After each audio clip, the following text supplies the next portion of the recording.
Vamos abrir as nossas Bíblias, irmãos, no livro do profeta Isaías.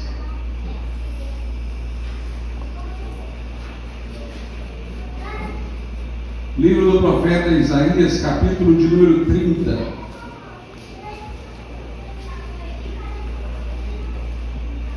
A partir do versículo de número 8. Isaías 30, a partir do versículo de número 8.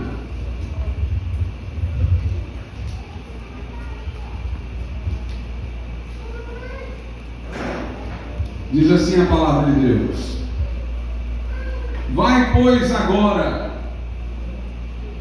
escreve isto numa tábua perante eles, e registra-o num livro.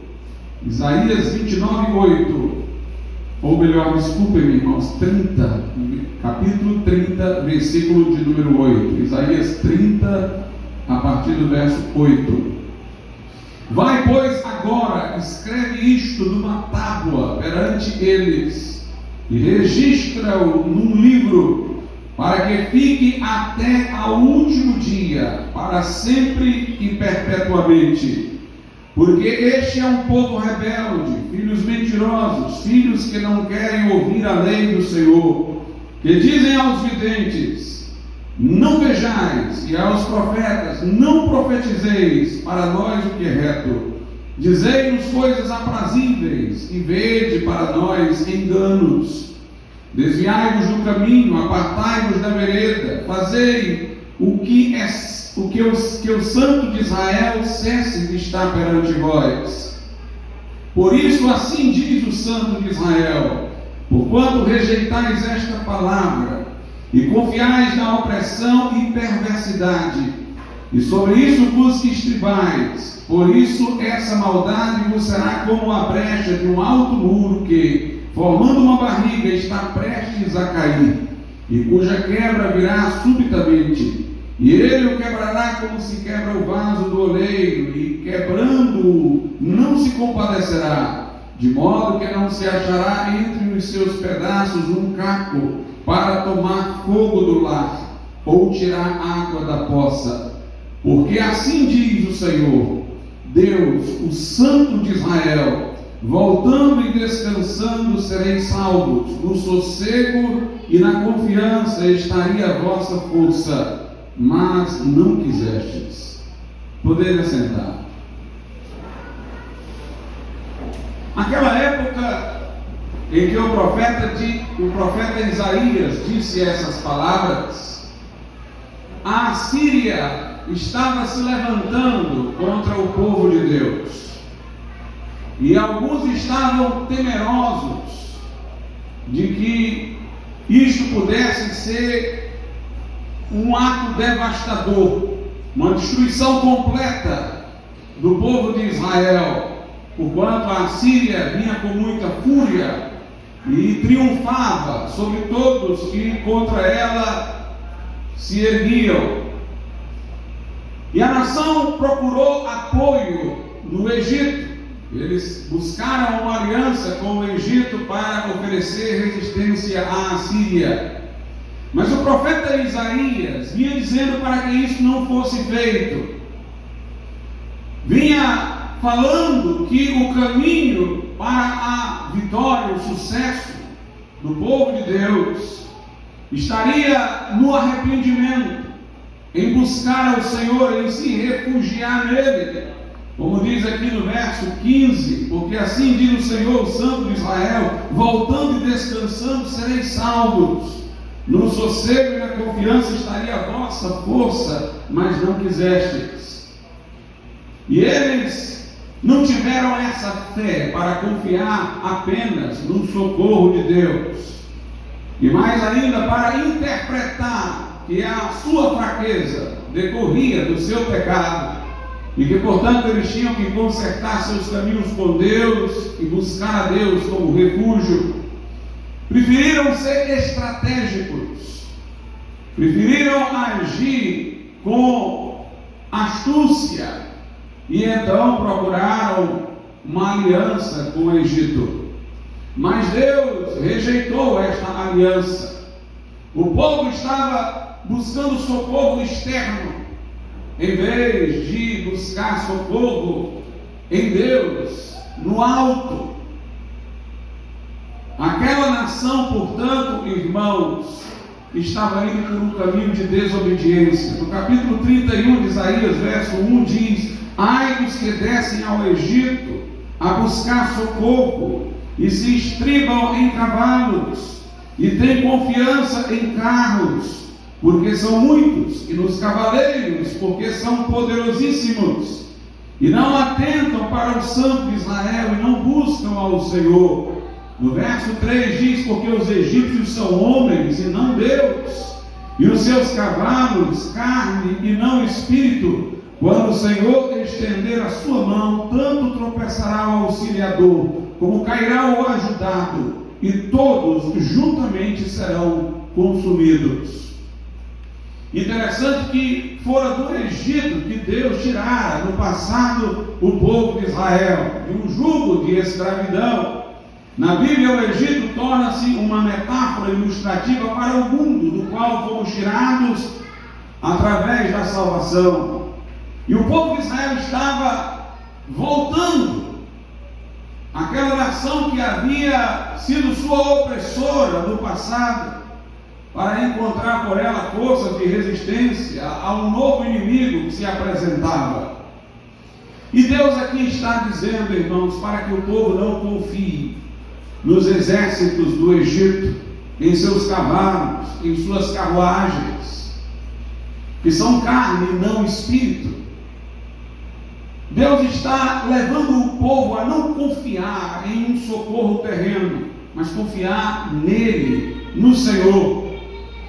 Nós agradecemos a Deus por certas autoridades que são favoráveis aos valores que defendemos, mas nós nunca devemos pôr a nossa confiança nessas autoridades.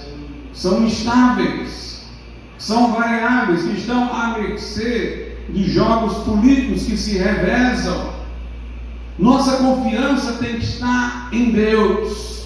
A igreja de Filadélfia, a qual Deus promete no Apocalipse guardar da hora da aprovação que há de vir sobre o mundo inteiro, é uma igreja que Deus diz sobre ela que ela tem pouca força, pouca influência, mas que ela tem a virtude de ter guardado a palavra da perseverança e não ter negado o nome do Senhor. E Jesus disse que ele abriu uma porta que ninguém pode fechar. Portanto, nós podemos, do ponto de vista do mundo, ter pouca força. Nós vemos instituições que estão tomadas por pessoas cujo pensamento é totalmente contrário ao cristianismo. Mas apesar de termos pouca força, nós temos a nossa identidade firme, porque não negamos o nome do Senhor e guardamos a palavra de sua perseverança. Enquanto estivermos nessa posição, Deus nos coloca uma porta aberta, para que possamos anunciar a palavra, influenciar este mundo, pregar a mensagem da cruz. O profeta Isaías aqui diz que o povo, não querendo ouvir a palavra de Deus naquela época, foi atrás de pregadores que atendessem às suas expectativas, não se baseando na palavra revelada de Deus. Nos versículos de números 9 e 10 de Isaías 30, ele diz assim: porque este é um povo rebelde, filhos mentirosos, filhos que não querem ouvir a lei do Senhor, que dizem aos videntes: não vejais, e aos profetas: não profetizeis para nós o que é reto, dizei-nos coisas aprazíveis, e vede para nós enganos. E este é o problema, irmãos, da nossa época: a indisposição de ouvir a palavra de Deus, o desejo de criar um modelo religioso que seja cômodo para ser seguido, que não tenha enfrentamento no mundo, confronto. Mas Deus disse a Isaías não apenas o que ele devia pregar, mas disse para que ele escrevesse. Verso 8: vai, pois, agora escreve isto numa tábua perante eles e registra-o num livro, para que fique até o último dia, para sempre e perpetuamente.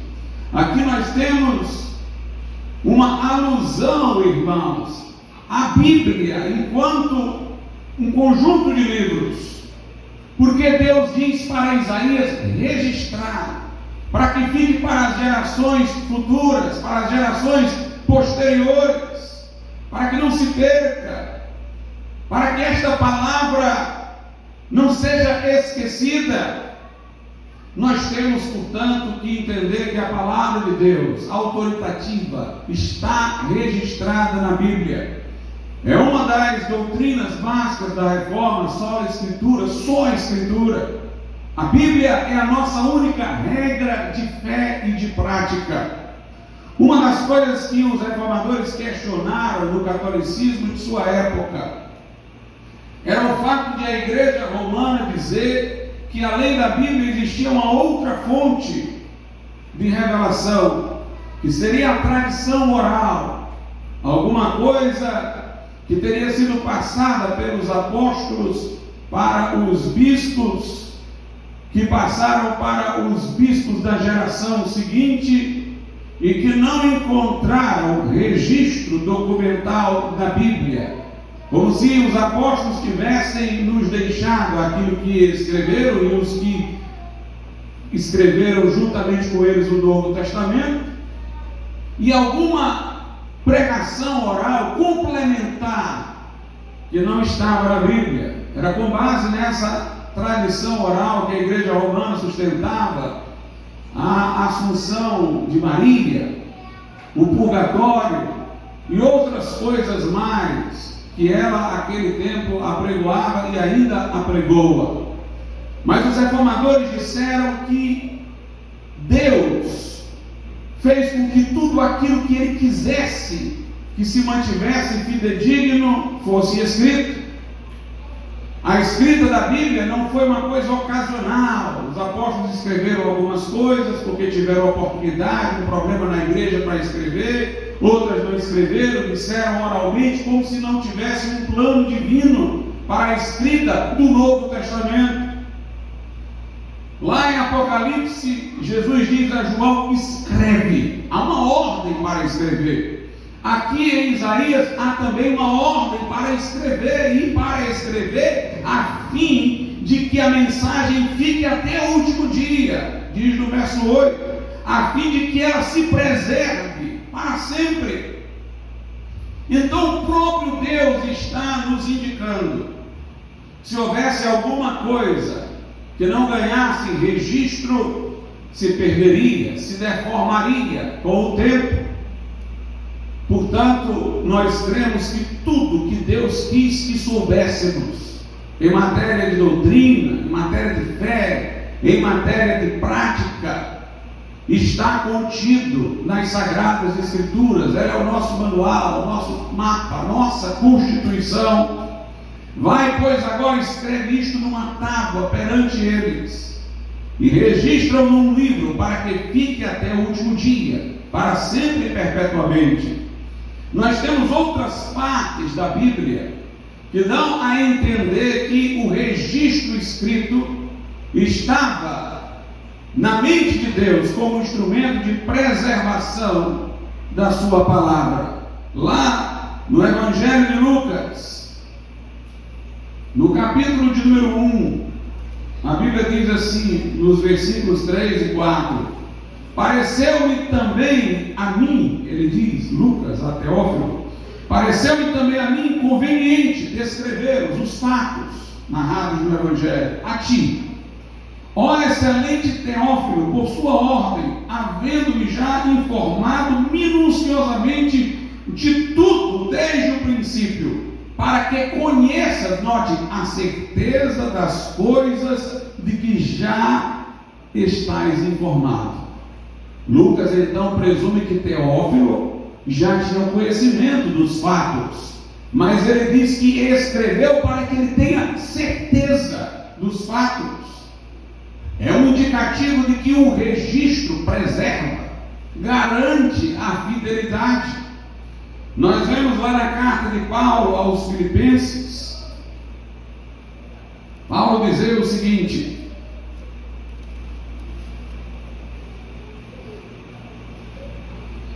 aos Filipenses capítulo 3, verso 1: finalmente, irmãos meus, regozijai-vos no Senhor. Não me aborreço de escrever-vos as mesmas coisas, e é segurança para vós. Note, ele diz: escrever é segurança.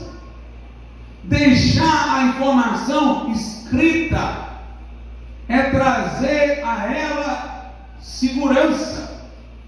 Portanto, nós cremos que o que era importante daquilo que os apóstolos tinham para nos dizer, alcançou registro no Novo Testamento. Daí porque entendemos que a Escritura é suficiente. O só a Escritura, o somente a Escritura, está unida à ideia da suficiência da Bíblia. A Bíblia é suficiente para ser guia da nossa fé, da nossa conduta, ou seja, da nossa santificação. Nós temos isso claro em todos esses versículos que nós acabamos de ler. É interessante que Jesus, que era o Filho de Deus encarnado, poderia falar livremente, porque ele era o próprio Deus e não apenas um profeta. Poderia falar livremente na primeira pessoa, mas Jesus citava as Escrituras. Ele argumentava com os fariseus, dizendo: não lestes nas Escrituras? Ele disse aos saduceus: errais por não conhecer as Escrituras e nem o poder de Deus. Lá no Sermão do Monte, Jesus disse o seguinte, em Mateus, capítulo de número 5, versículos 17 e 18: não cuideis que vim destruir a lei ou os profetas, mas não vim destruir, mas cumprir. Porque em verdade vos digo que até que o céu e a terra passem, nem uma jota ou um tio jamais passará da lei, sem que tudo seja cumprido. Jesus aqui mostra que há uma inspiração verbal na escrita da Bíblia, porque ele fala da importância até do jota ou do tio, mostrando, portanto, que a Bíblia é inerrante, infalível, que ele não veio para abrogar a lei, destruí-la, veio para ser o seu cumprimento. As cerimônias da lei de Moisés, nós não as mantemos porque elas eram sombras de uma realidade futura que se cumpriu em Cristo. Ele é o Cordeiro de Deus que tira o pecado do mundo. Ele é o cumprimento das profecias, dos tipos e dos símbolos da lei. Jesus está dizendo: não vim destruir, eu vim ser o cumprimento. Mesmo quando no Sermão do Monte ele usa a primeira pessoa, ouvistes que foi dito, eu porém vos digo, é bom se veja que ele não está contrastando o que ele está a dizer com o Velho Testamento. Ele está contrastando o que ele está a dizer com a forma como era interpretado o Velho Testamento pelos doutores da lei. Ele diz: ouvistes que foi dito. Ele não diz foi dito, ele diz: ouvistes que foi dito. Alguém transmitiu a vocês assim. Eu porém vos digo. Ele por exemplo cita: ouvistes que foi dito, amarás o teu próximo, odiarás o teu inimigo. Não há essa passagem no Velho Testamento para odiar o inimigo. Era uma interpretação dos fariseus. E quando ele diz eu porém vos digo, ele está corrigindo hermeneuticamente o que era ensinado. Mas Jesus, quando enfrentou o diabo no deserto, ele enfrentou dizendo: está escrito. E Jesus sequer deu interpretação. Ele presumiu clara a palavra de Deus. Está escrito: nem só de pão viverá o homem. Está escrito: não tentarás o Senhor teu Deus. Está escrito: ao Senhor Deus adorarás e só a Ele prestarás culto. A cada tentação de Satanás ele respondia com a citação da Bíblia. sem usar de uma explicação adicional. O seu primeiro sermão foi só a leitura da Bíblia. Leu lá em Isaías 61, o Espírito do Senhor está sobre mim, me ungiu para evangelizar os pobres, anunciar a libertação aos cativos. Colocou o rolo do livro lá de volta e disse: hoje se cumpriu aos vossos ouvidos o que foi dito. Ele era o cumprimento, ele era aquele de quem falava o profeta Isaías.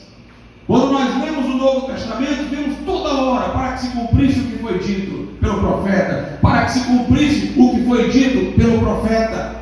Os eventos da vida de Jesus, narrados pelos evangelistas, é sempre convalidado com as profecias.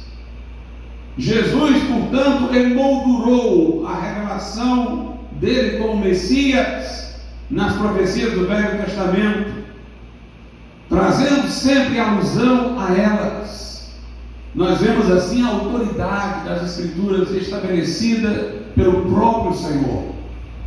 A Igreja Romana dizia e ainda diz que nós devemos nos submeter a ela porque ela nos deu a Bíblia.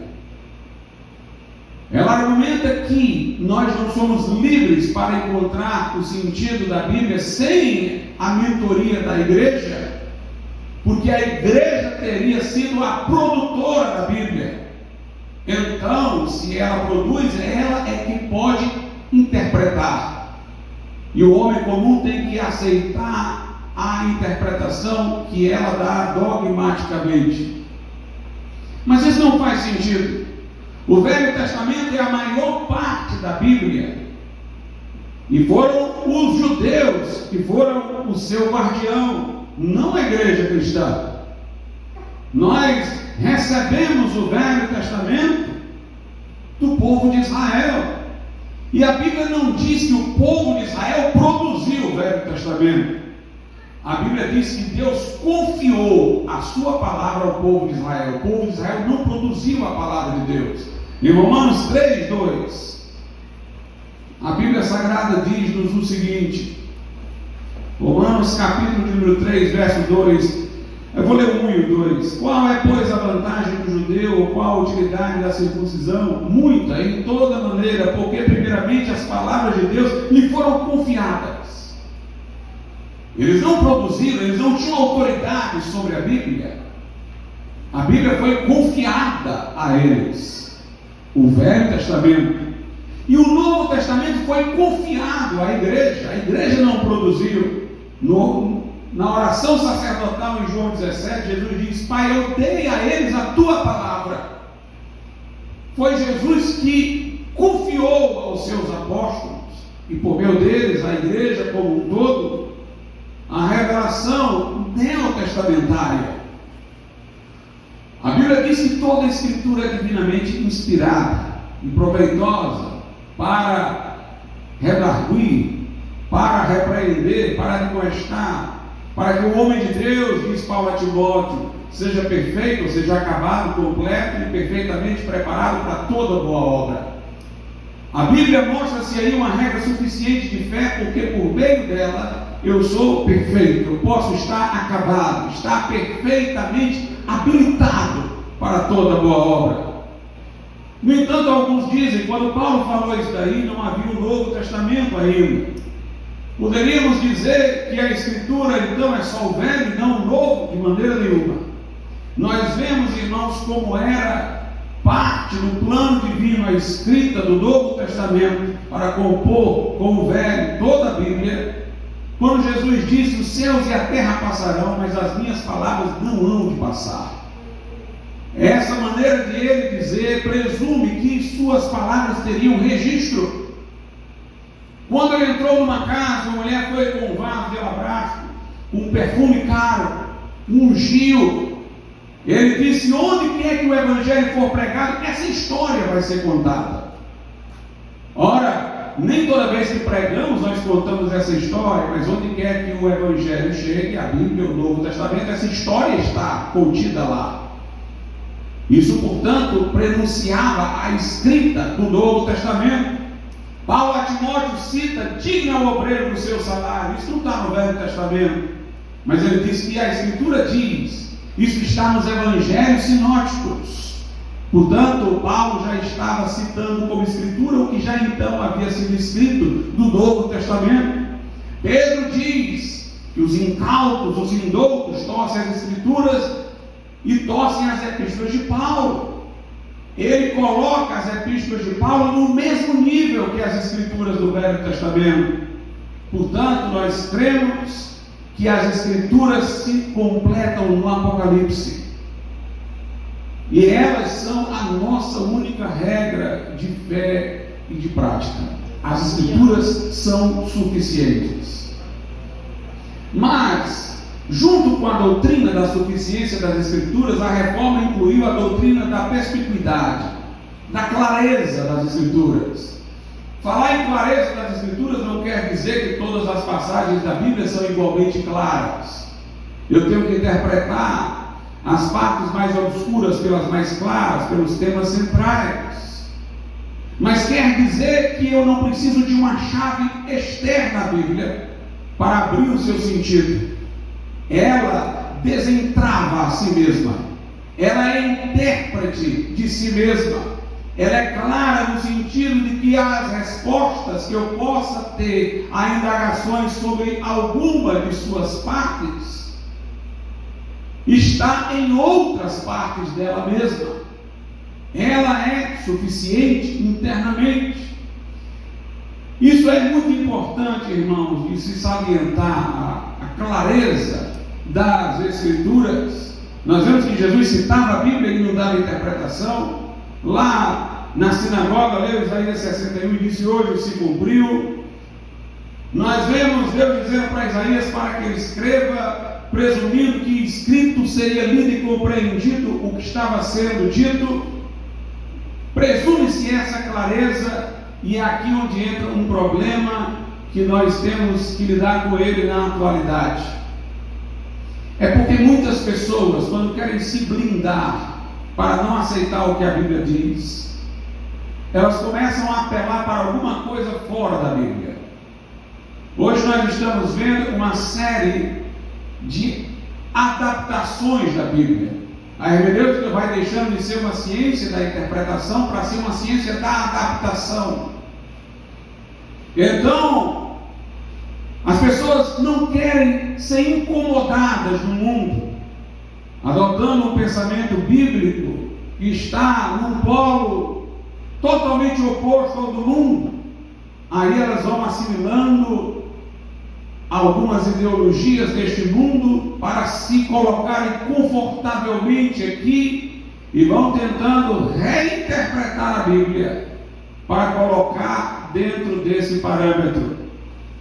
Um pastor recentemente foi expulso de uma ordem de pastores batistas porque ele ousou dizer que a Bíblia deveria ser atualizada. Em São Paulo, este homem mostra-se aberto para ideologias que estão ligadas à sodomia, se mostra aberto a todo esse pensamento secularizado, anticristão. Para ele não está abandonando a Bíblia, ele está atualizando-a interpretativamente. Este aqui é o grande perigo. Porque no passado nós tínhamos o chamado liberalismo teológico. Os liberais diziam abertamente: nós não cremos em toda a Bíblia. A Bíblia contém a palavra de Deus, mas ela não é. Há partes dela que não são palavra de Deus, são expressões dos homens que escreveram. Quando Paulo vai falar das relações entre marido e mulher no casamento, eles dizem: não, essa parte aqui não foi palavra de Deus, era o machismo de Paulo, era a influência da cultura dele que fez ele falar das relações familiares da forma como está aqui. Não, essa parte da Bíblia referente à criação do homem não foi inspirada, porque o homem veio de um processo evolutivo.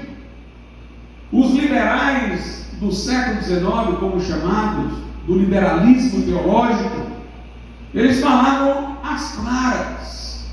Mas nós estamos vendo hoje, irmãos, um movimento dentro de igrejas que continuam nominalmente ortodoxas, porque não há uma afirmação taxativa de que se não crê em toda a Bíblia.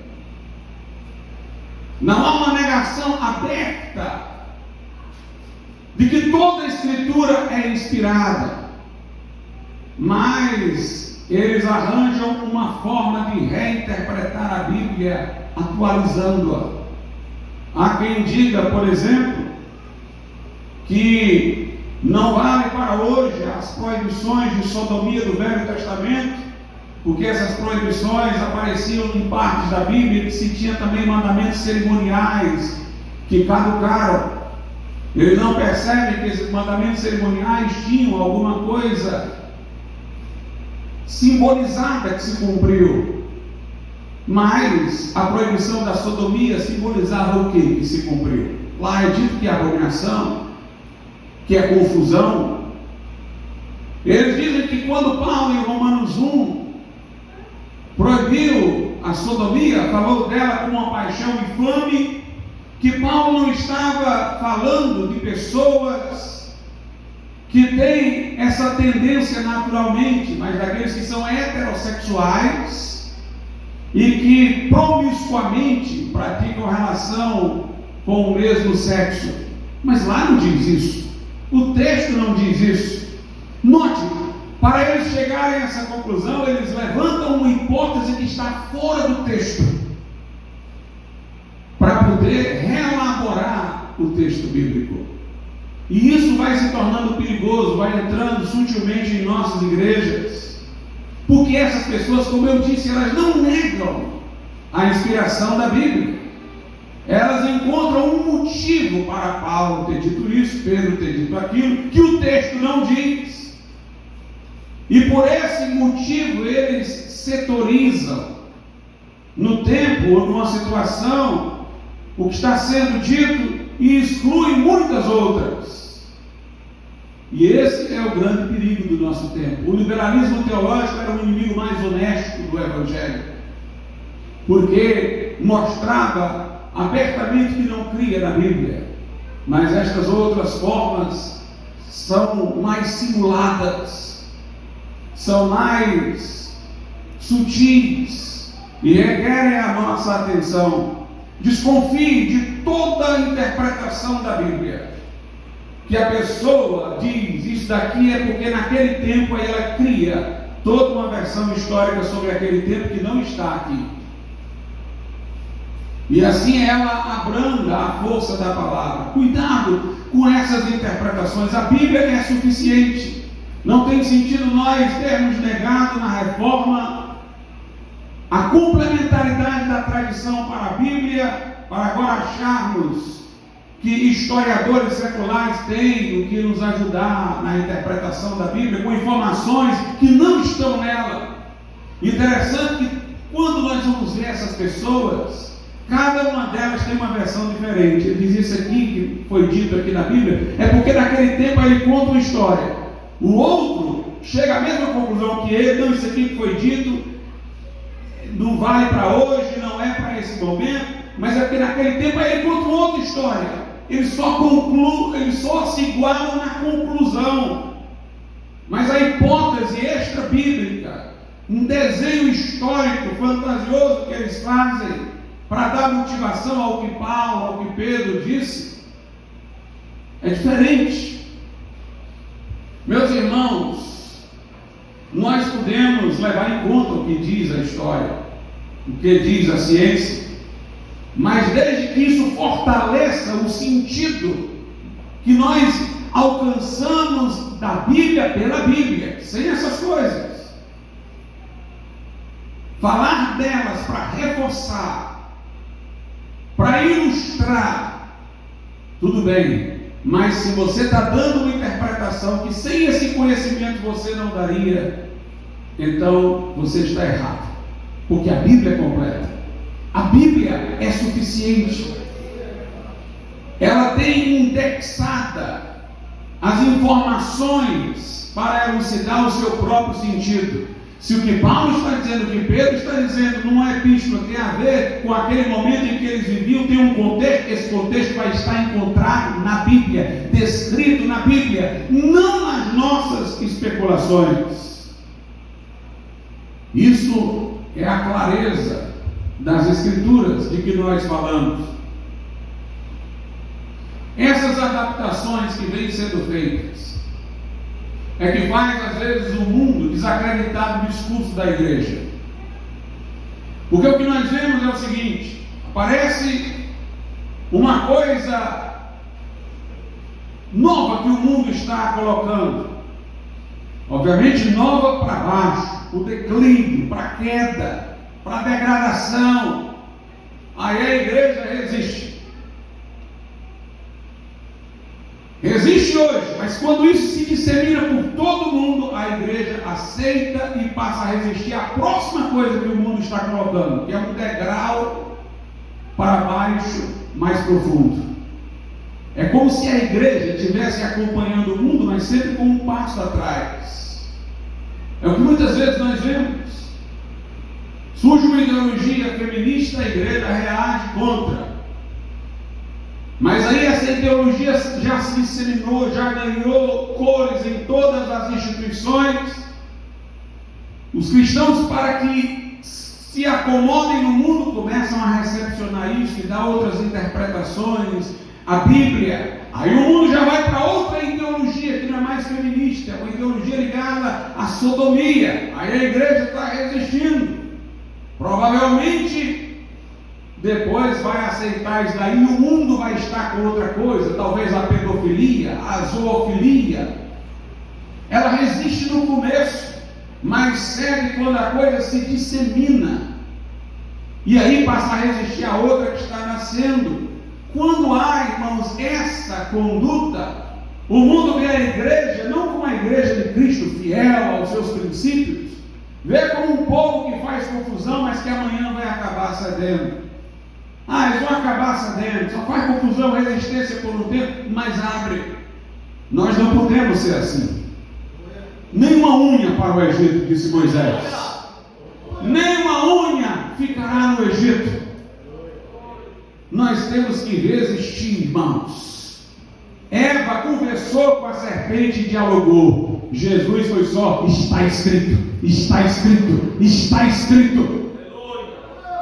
Nós não temos que dialogar com esse mundo. Não que não vamos argumentar e entrar num debate lúcido, mas o que eu quero dizer é que nós não podemos negociar o sentido da palavra de Deus com este mundo. Nós temos que resistir pela palavra. A igreja tem que ser firme, irmãos, e não ceder. Aconteça o que acontecer, soframos o que viermos a sofrer, mas nós temos que resistir firmemente com base na Bíblia Sagrada, sem fazer essas interpretações adaptativas. Mas eu falei de coisas muito teológicas. Lá em Hebreus 4:12, Paulo fala de uma coisa mais interessante e prática que nós precisamos levar em conta. Hebreus 4:12 diz assim a palavra do Senhor: porque a palavra de Deus é viva e eficaz, e mais penetrante do que espada alguma de dois gumes, e penetra até a divisão da alma e do espírito, das juntas e medulas, e é apta para discernir os pensamentos e intenções do coração. É interessante, irmãos, que uma das coisas que a reforma sustentou foi o livre exame das Escrituras. Livre exame não quer dizer, como o catolicismo deturpou, livre interpretação. Para nós não somos livres para interpretar a Bíblia como bem quisermos. Nós interpretamos a Bíblia pela Bíblia. A Bíblia é dona de seu próprio sentido. Ela tem a sua própria chave de interpretação. Ela é a sua própria intérprete. Mas nós somos livres para examinar e descobrir este sentido que a Bíblia nos apresenta. Deus não ocultou esse sentido e deu privilégio de acesso apenas a pessoas que estão em determinadas posições, como bispos, pastores. O sentido é aberto. Por isso que Paulo elogiou os bereanos, ficou satisfeito com os bereanos. Lucas menciona, porque eles examinavam nas Escrituras o que Paulo dizia. Paulo não achou isso ruim, achou bom. Eles confirmaram na Bíblia o que Paulo dizia. Nós vemos, irmãos, Jesus dizer: examinai as Escrituras, porque julgais ter nelas a vida eterna, são elas que de mim testificam. Lá em Apocalipse diz: bem-aventurado aquele que lê e ouve as palavras deste livro. Deus quis que sua palavra fosse lida, e naquilo que está dito na Escritura se evidencia que o seu sentido é alcançável por qualquer leitor que vá de mente aberta, de coração desejoso de fazer a vontade de Deus. No entanto, aqui em Hebreus 4:12, não se está falando daquilo que a Reforma chamou de livre exame das Escrituras. Aqui está falando das Escrituras nos examinar. A palavra de Deus é viva e eficaz, é mais penetrante que espada aguda de 2 gumes, vai até a divisão da alma e do espírito, das juntas e medulas, e é apta para discernir pensamentos e intentos do coração. A palavra de Deus não é como um documento histórico que nós vamos analisá-lo, ele imóvel, inerte, sem vida.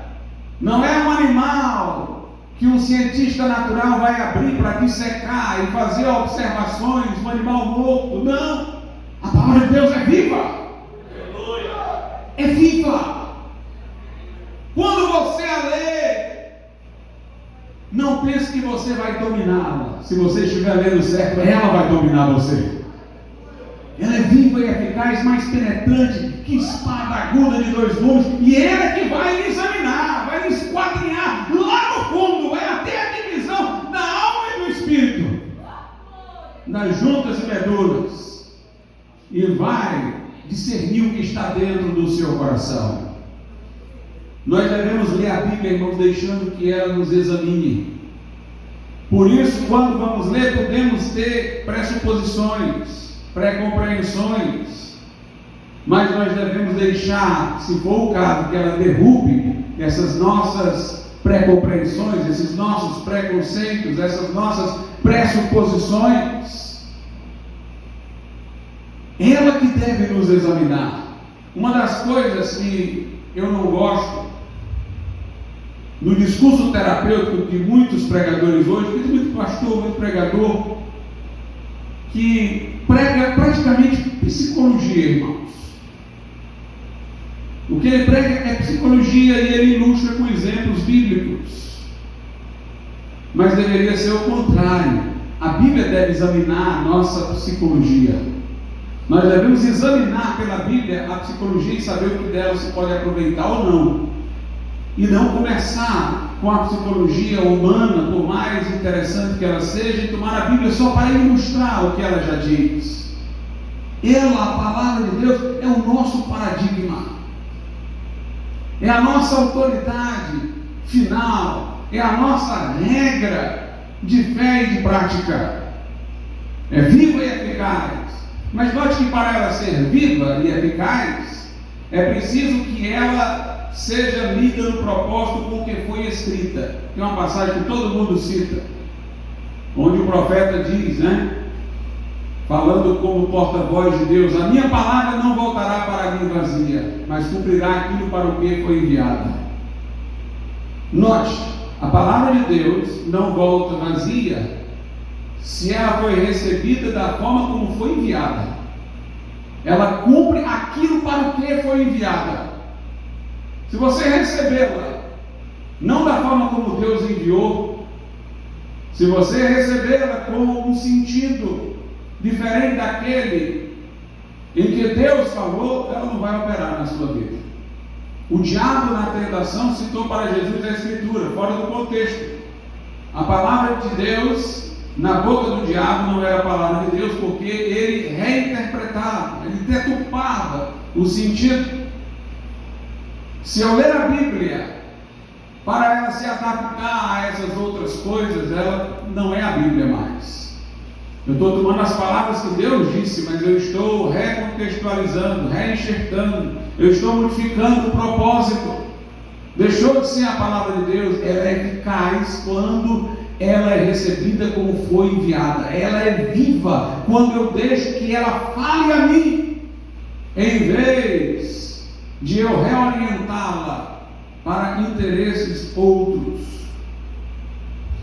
Nós vivemos num tempo, irmãos, que a estratégia do mundo secular é essa.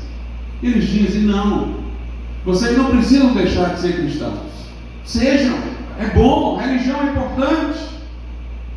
Na visão deles, para a vida privada, só para a mente, para o estado psicológico da pessoa. Mas eles dizem: não tragam a religião de vocês para as opiniões públicas que vocês vão dar. É a forma como se coloca hoje. Note que, se você for observar, no cristianismo primitivo foi mais ou menos assim. Os cristãos iam para as arenas para serem dilacerados por feras, não porque os imperadores romanos exigiam que eles negassem a Cristo. Os imperadores romanos exigiam que eles confessassem que o imperador era o Senhor. O Império Romano era tolerante, cada um poderia adorar o seu Deus, mas eles queriam, numa espécie de voto de lealdade cívica, que se proclamasse que o imperador era o Kyrios, o Senhor, no sentido absoluto, universal. E os cristãos diziam: não, só Jesus é o Senhor.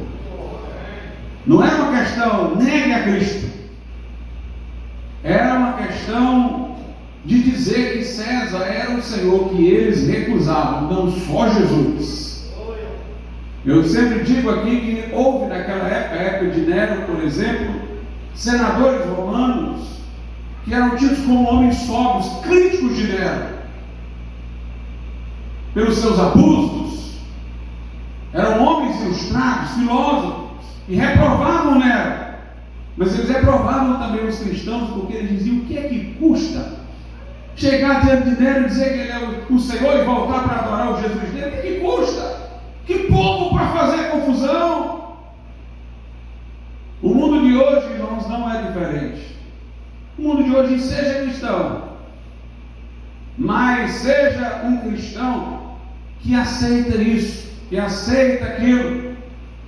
A gente viu agora o tipo de pergunta que foi feito ao novo ministro do Supremo. Perguntas para exigir que ele negue suas convicções como condição de ingressar no cargo. Eles não dizem: negue a Cristo. Eles dizem: você é favorável ao casamento entre pessoas do mesmo sexo? Como quem diz: seja crente, seja cristão, mas aceite isso. É assim que eles estão hoje nos perseguindo. Quando nos perseguiam descaradamente, é crente, vai para a fogueira. O crente que tinha sensibilidade reagia logo: não, eu vou para a fogueira, mas eu não nego a Cristo. Mas hoje eles estão tentando encontrar um conforto de consciência para você negar a Cristo, continuando a pensar que é um cristão. Não! Eles já estão confortando, já estão consolando. Não, você vai aceitar isso aqui, mas nós vamos continuar chamando você de cristão. Vamos até passar a dizer que você é um cristão melhor, um cristão diferente.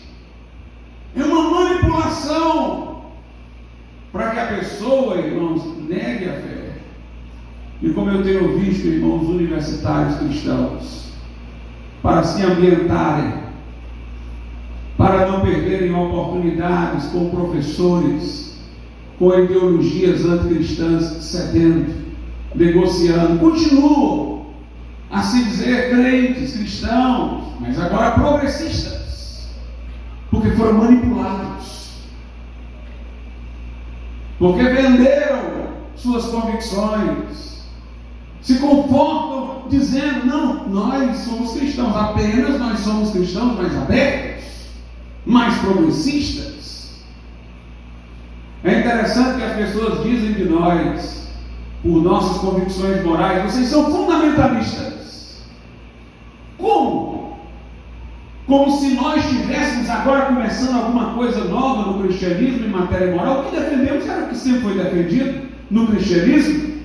Eles deviam falar dos que estão abrindo como sendo os liberais, porque eles é que estão inovando, mas falam como se se nós é que fôssemos uma coisa nova que está aparecendo, quando o que nós defendemos é o que sempre foi defendido. Mas são estratégias de manipulação do mundo. Veja o que Paulo diz a Timóteo.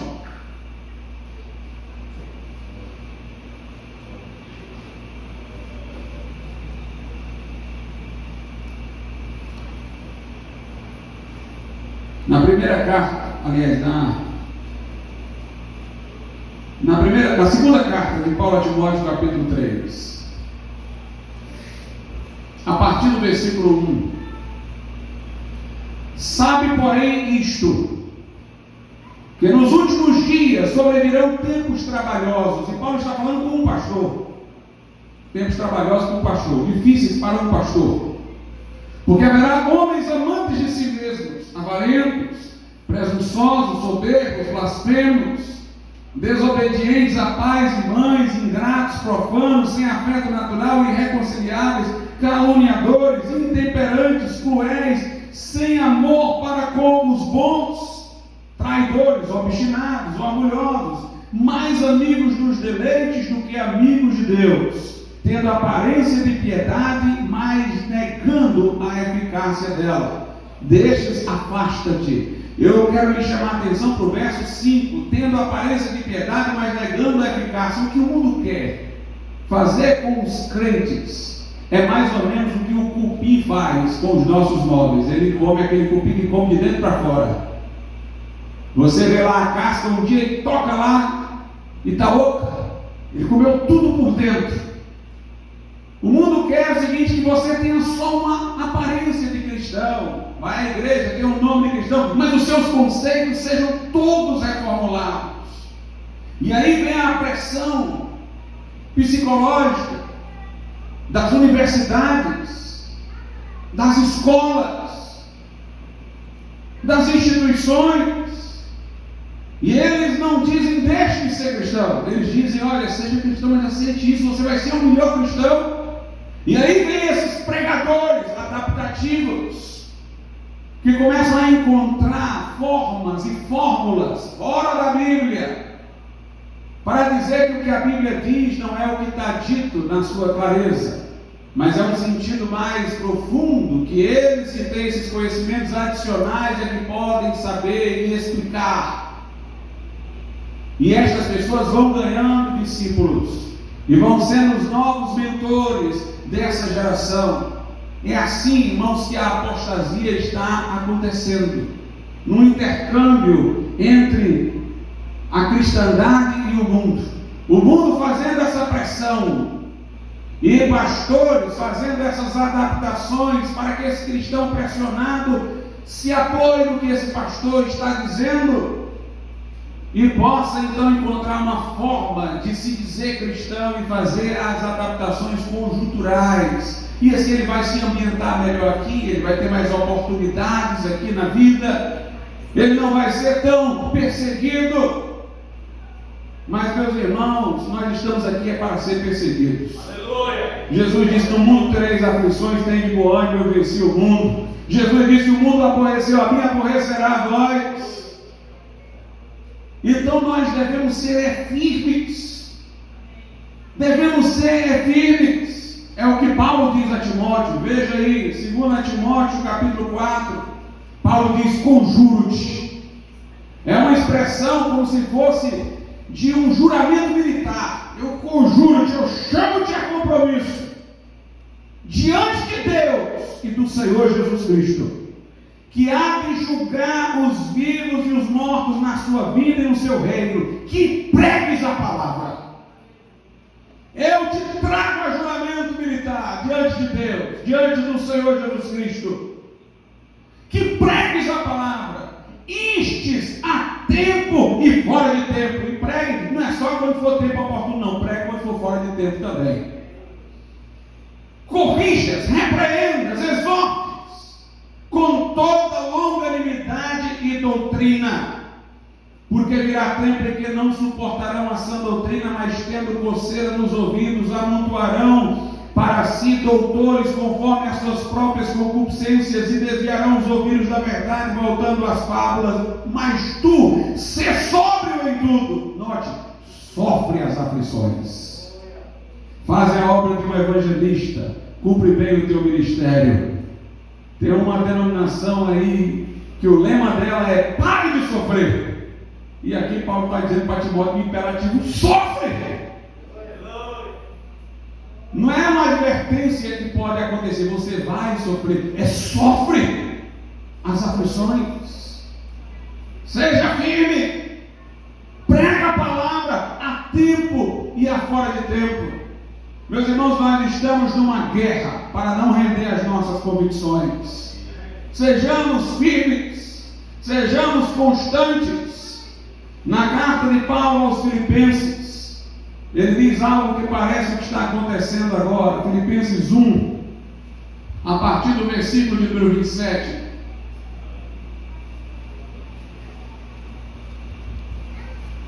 Somente deveis portar-vos dignamente.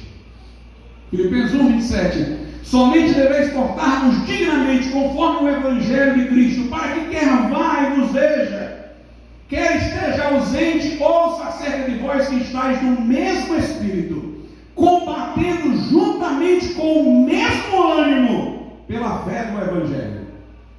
Paulo diz, olha, quer eu esteja aí, quer eu não esteja, eu quero encontrar vocês num só Espírito, com o mesmo ânimo, combatendo pela fé evangélica. No verso 28 ele dizia, em nada vos espanteis dos que resistem. Nós vivemos num mundo, irmãos, que está perigoso. Pastores aí sendo acionados pelo Ministério Público, intimidados por instituições, por pregarem a verdade, alguns dos Estados Unidos se retratando do que disseram. E tem gente se espantando. Mas Paulo diz, e em nada vos espanteis, combatam pela fé do Evangelho e não se espantem. O mundo é mundo. E em nada vos espanteis dos que resistem, o que para eles, na verdade, é indício de perdição, mas para vós de salvação.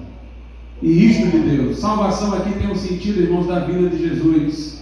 Porque fala da salvação como ainda não ocorrida. Não é a salvação já alcançada, no sentido do perdão de pecados, é a salvação final, corpo glorificado. Lá em Romanos 13, a Bíblia diz que a nossa salvação está mais perto do que quando cremos. É uma alusão à vida de Jesus. Hebreus 9, no último versículo, diz: Jesus aparecerá sem pecado aos que o esperam para a salvação. É a salvação final. Este mundo que nos resiste, essa resistência do mundo onde ele nos oprime, não pense que é coisa boa para ele, não. Porque o mundo está muito forte, a gente está só aqui sofrendo, apanhando. A resistência deles, veja com os olhos de Deus, é sinal de perdição. Lutero ensinou que nós deveríamos ver as coisas paradoxalmente. Naquele carpinteiro que andava pelas ruas da Palestina, estava o próprio Deus encarnado. Naquela cruz, onde aquele homem parecia fraco, ele era o nosso poderoso Salvador. Deus se revela no contrário, por isso que Paulo diz: entristecido, ainda assim somos sempre alegres. Quando estamos fracos, é aí que somos fortes. Eles nos resistem, não é sinal de que eles são poderosos, não, é indício da perdição deles. Nós estamos sofrendo, não é indício de que somos fracos, não, é indício de que a salvação se aproxima. Verso 29, porque a vós vos foi concedido em relação a Cristo, não somente crer nele, como também padecer por ele. E Paulo ainda se dá por dizer, Paulo diz, é um privilégio padecer por ele. Nos foi dado, concedido, é um dom de Deus, não só crer nele, mas padecer por ele. Aí ele dá-se como exemplo no verso 30, tendo o mesmo combate que já em mim tendes visto, e agora ouvis está em mim. Paulo diz, olhem para mim, veja o combate que eu estou tendo. Meus irmãos, o combate é bom, eu combati um bom combate. Disse Paulo, acabei a carreira e guardei a fé. É interessante que Arquimedes, o engenheiro grego, ele disse uma frase muito conhecida: dê-me uma alavanca e um ponto de apoio, e eu levantarei o mundo. O que ele queria dizer é que qualquer coisa, por mais pesada que fosse, se houvesse um ponto de apoio, uma bola de ferro, por exemplo, e uma alavanca por cima, que pudesse aguentar, ter força para não se quebrar, se ele tivesse um ponto de apoio, uma alavanca, qualquer coisa pesada ele erguia. Quanto mais pesada a coisa for, mais fraca for a pessoa, quanto mais distância ela tomar, a alavanca for maior, mais ela consegue levantar o mais pesado. Sendo que tem um detalhe na frase dele, que eu não sei se vocês repararam. Dele uma alavanca e um ponto de apoio, eu levantarei o mundo, a terra. Sendo que isso daí que não seria possível. Quem poderia levantar a terra se está dentro da terra? Se é preciso tomar distância para uma coisa pesada, a alavanca tem que ser cada vez maior para uma coisa mais pesada. Então, para poder você erguer, você tem que estar distante. Nenhum de nós poderia fazer isso, porque nós estamos na terra. Então, nós não poderíamos levantar. Traga isso para a cultura. O mundo não pode mudar a si mesmo, porque as pessoas estão todas aqui dentro desse mundo. Só quem está fora do mundo é que pode transtorná-lo. Somente, irmãos, quem está fora do mundo é que pode suspendê-lo. Somente a igreja pode ser agente das grandes transformações. O mundo, quando produz qualquer coisa, veio da própria cultura que ele já tinha. O mundo não muda, ele só simula mudança. É uma mudança na mesmice. Só a igreja que está fora do mundo pode levantar, pode transtornar, pode agir poderosamente e transformadoramente sobre o mundo. O nosso ponto de apoio está aqui, irmãos. É o ponto de apoio no mundo em declínio. Essa palavra sacudiu o mundo no século XVI com a Reforma, sacudiu a Inglaterra no século XVIII com o avivamento metodista, sacudiu os Estados Unidos em 2 grandes despertamentos. Essa palavra é poderosa para fazer grandes coisas. Ela é o martelo que esmiuça a penha, é o fogo que consome a lenha. Nossa arma não é um canhão, um míssil. A arma do crente é a palavra. Já notaram na armadura de Deus? Tudo é defesa. Capacete da salvação, couraça da justiça. Só tem uma de ataque, é a espada do Espírito, que é a palavra de Deus. Essa é a nossa arma, mas ela não é a espada do crente, como se diz, não, é a espada do Espírito. Não ouse manejá-la sozinho, deixa o Espírito Santo manejá-la em você. Essa é a nossa arma. Essa palavra tem o poder de transformar.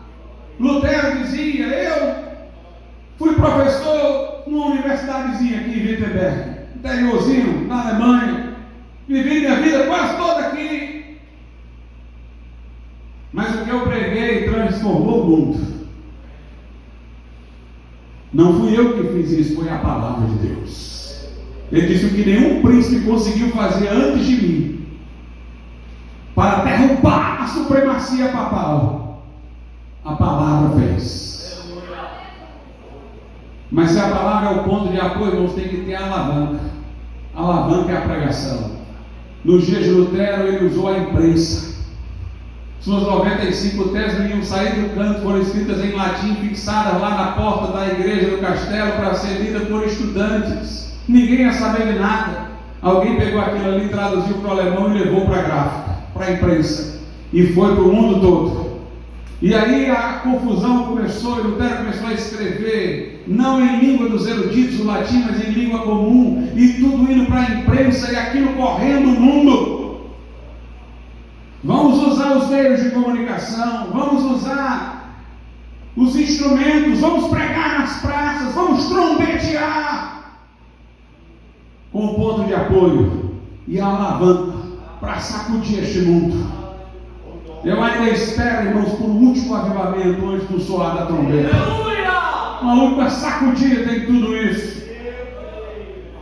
Se não for para ter os impactos do passado, do ponto de vista institucional, vai ser para a igreja, antes de sair daqui, dizer: nós estávamos aqui. Aleluia. Lutero, quando se converteu, protestou contra as indulgências, recebeu uma ameaça do Papa, de que ele, se não se retratasse, iria ser excomungado. Veio uma bula. Lutero queimou a bula, tocou fogo nela, na presença dos estudantes, bem próximo à universidade. Ele foi convocado à dieta de Worms. Já tinha rompido com Roma, já tinha o poder religioso mais forte da sua época contra ele. Agora ele iria falar diante do imperador.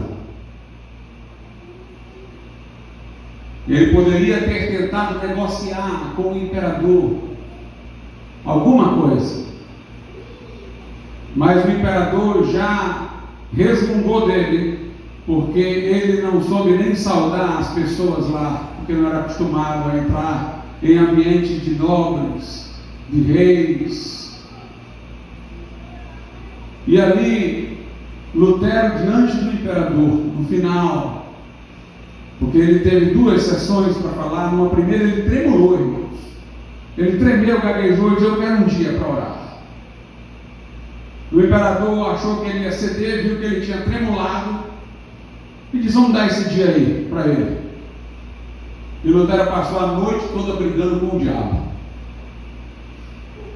Era Lutero gritando lá dentro da sua cela: Satanás, tu quis me envergonhar, colocou medo em mim, colocou-me para gaguejar. E ele começou a confrontar o diabo a noite toda. No outro dia estava lá Lutero outra vez. E agora, vamos ouvi-lo. Foi você que escreveu tudo isso aí? Foi. Vai se retratar. Lutero disse: eu não acredito nem a autoridade de papas, nem a autoridade de concílios, porque muitas vezes se contradisseram ao longo da história. Se ninguém me provar pelas escrituras, pela razão simples que eu estou errado, eu não irei me retratar. Não posso agir de outra maneira. Minha consciência é prisioneira da palavra de Deus. Aqui estou. E dizem que ele colocou o pé na frente. Lá em Worms, onde eu fui, tem um lugar lá que a gente coloca o pé, que dizem que foi lá que ele colocou o pé. Não sei exatamente, mas ele colocou o pé na frente. Aqui estou. Que Deus venha em meu auxílio. Mas eu não posso me retratar. Não é seguro para um homem agir contra a sua própria consciência. Minha consciência é prisioneira da palavra de Deus. Naquele momento, o homem que tinha desafiado o Papa agora desafiava o imperador. Toda a grande estrutura religiosa e política estava contra ele. Mas ele tinha um ponto de apoio, irmãos. O mundo de hoje é um mundo em que as pessoas não têm certeza de nada. Elas se irritam com o crente, porque o crente tem certezas. Porque eles têm dúvidas, eles compensam com autoritarismo para impor a posição deles, a fina força, porque eles não estão seguros, então eles querem que os outros façam, para que eles digam: opa, fez igual a mim, acabou-se. Mas o crente é o único que pode dizer: aqui estou, não vou me retratar, Deus me ajude, não tenho o que fazer, minha consciência é prisioneira da palavra de Deus. Os historiadores dizem, irmãos, que aquele dia foi o dia em que o mundo se transformou. Eu não sei se você percebe, mas ali tem 3 direções. Uma, a papal, Lutero rejeitou. Papas e concílios já entraram em contradição, não são autoridade. Há uma outra via que tornou-se forte, do humanismo, da Revolução Francesa, do Iluminismo. De certa maneira a gente encontra nas entrelinhas de Lutero quando ele falou razão e quando ele falou consciência. Porque essa nova corrente do Iluminismo enfatizava o racionalismo e enfatizava a liberdade de consciência como liberdade de pensamento para pensar qualquer coisa. Sendo que Lutero não era iluminista. Alguém poderia encontrar leitura para as 2 coisas, mas em Lutero estava o equilíbrio. Lutero contra a autoridade dos concílios e do Papa, ele disse: só a Escritura é infalível, é a única autoridade. Quando ele falou em razão, ele não falou na razão sofisticada dos intelectuais. Ele disse: a não ser que vocês me provem pelos textos da Bíblia ou pela razão simples. Ele estava apelando para o senso comum, para uma leitura simples da Bíblia, sem sofisticação. A razão de que ele falava não era a razão dos racionalistas, era o bom senso do leitor. E quando ele falou da consciência, ele não falou da consciência para o livre pensamento dos revolucionários franceses. Ele falou de uma consciência presa. Minha consciência é prisioneira da palavra de Deus. Naquele dia houve as três vias. Ali estavam encruzilhada. A Igreja Católica continuaria com seu autoritarismo. Viria uma corrente que enfatizaria o racionalismo e a liberdade de pensamento sem condicionar a palavra de Deus. E ali estava Lutero, contra a autoridade de papas e concílios da Escritura, ressaltando a consciência, que foi o berço dos direitos individuais, dos direitos fundamentais, mas não de uma forma laicista, ateísta, como dos revolucionários, dos iluministas, mas a consciência prisioneira da palavra de Deus.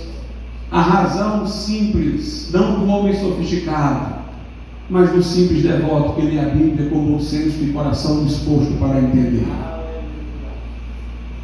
Daquele dia em diante, ou você ia para o lado católico, ou você ia para o iluminismo, ou você ia para a reforma. Uma encruzilhada no tempo. Interessante, irmãos, que a Igreja Católica nunca pode resolver o seu problema. Ou seja, os papas, os bispos e os concílios se contradizem. O Papa que está aí na Igreja Católica está negando tudo que ela ensinou para trás. Ou seja, aquilo que Lutero disse está se vendo aí as claras. Os racionalistas e iluministas chegaram no momento que eles desacreditaram da razão. Era uma razão à deriva, sem um porto seguro em Deus, solta no mar, ela se perdeu. E esses aí viraram os pós-modernos, que tudo é relativo, não existe mais certo nem errado, caíram no ceticismo, no relativismo. Os pós-modernos não têm elementos dentro deles próprios para se autocorrigirem. A Igreja Romana também não tem o elemento de autocorreção. Nós temos, irmãos. Nós temos. A nossa proposta nunca falhou, a Escritura. Mas nós falhamos por nos afastarmos dela. Se para a Igreja Católica não tem remédio, só aumentarão as contradições. Para os que confiaram na razão, só vai haver desilusão, como entre os pós-modernos.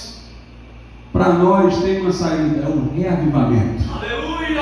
É voltar à palavra, é voltar à Escritura, é voltar à fonte, é voltar ao zelo, porque esta palavra não volta vazia, porque esta palavra é viva e eficaz. Nós podemos nos afastar dela, nós assim teremos fracassado, mas ela nunca fracassará. Os céus e a terra passarão, disse Jesus, mas as minhas palavras não hão de passar.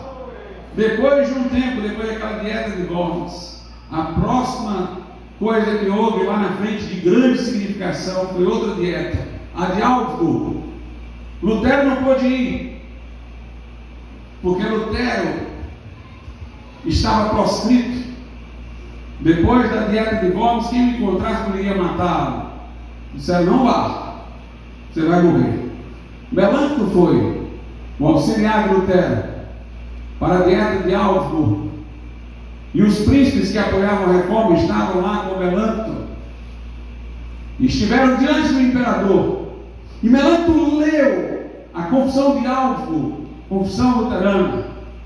Lutero disse que não gostou muito dessa confissão, não porque tinha alguma coisa errada nela, mas porque ele dizia que as palavras de Melanchthon eram muito suaves com o catolicismo, com os erros. Ele era mais confrontativo. E quando Melânctilo leu, chamaram o doutor Eck, que era um teólogo católico, para refutar, e ele refutou. Melânctilo escreveu uma apologia, uma defesa da confissão de Augsburgo. O imperador disse: não vou ouvir mais. E aí, nos intervalos daquele evento, Melânctilo ouvia os líderes católicos conversando entre si: vamos trazer para a Alemanha uma inquisição, como aquela que está lá, forte, na Espanha. E Melânctilo começou a tremer. Ele era um homem, irmãos, frágil, tinha as convicções, mas tinha um temor. Ele começou a tremular. E ele começou a procurar os líderes católicos e perguntar: o que é que vocês querem que eu desista aqui dessa confissão? Ele quis tentar negociar para a confissão ficar mais aceita, mas ele teve medo e mandou uma carta para Lutero.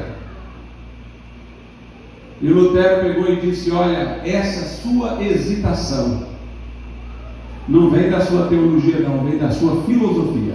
Porque Melânctilo era um filósofo, humanista, estudioso dos clássicos de Aristóteles.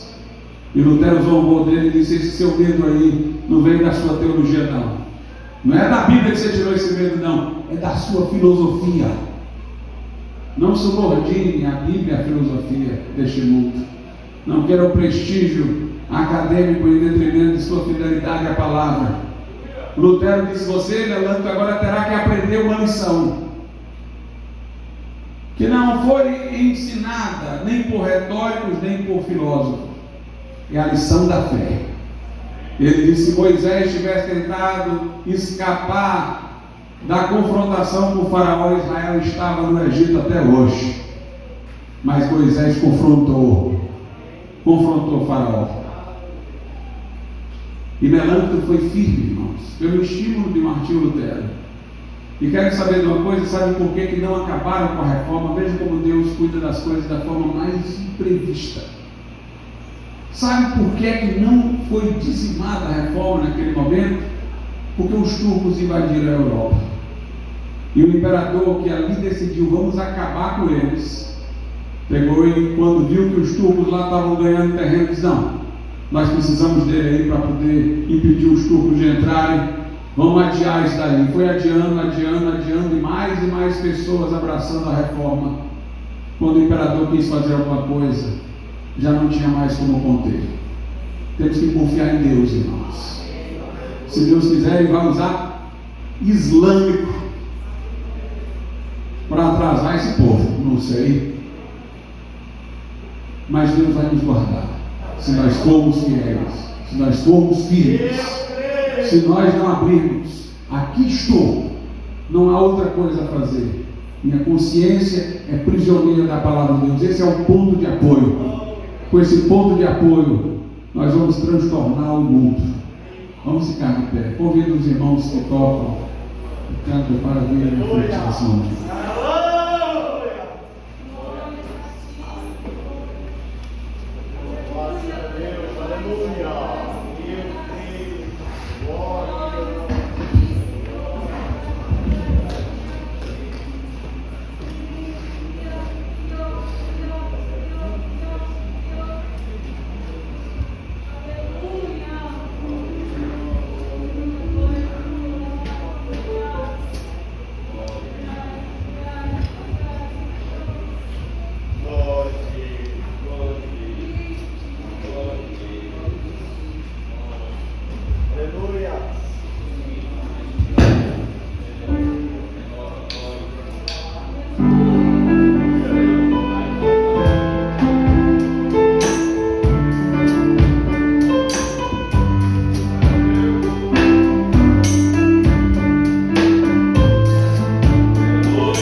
quando